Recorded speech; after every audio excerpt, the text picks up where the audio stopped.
ఇప్పుడు ప్రెజెంట్ నా వెనకాల వచ్చేటప్పటికి ఉన్నది ఇది ప్రాసెస్డ్ కోకోపీట్ అండి. అంటే జనరల్గా రా కోకోపీట్ ఉంటుంది, ప్రాసెస్డ్ కోకోపీట్ ఉంటుంది.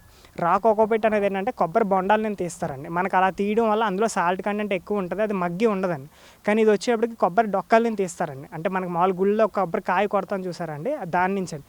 దాని నుంచి తీసిన ఫైబర్ని తీసుకుని మనం ఇలా ఇప్పుడు స్ప్రింక్లర్స్ తిరుగుతాయి చూసారండి, దీన్ని వాటర్ పుల్లింగ్ అంటారండి.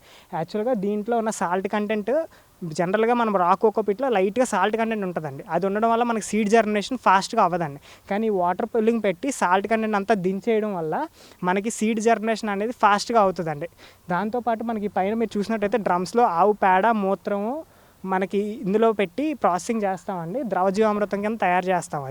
అది దీని మీద కొట్టడం వల్ల ఏంటంటే డీకంపోస్ట్ అవుతుందండి. జనరల్గా బ్రౌన్గా ఉండే కోకోపీట్ని మనం బ్లాకిష్ షేడ్లోకి తీసుకొస్తామండి.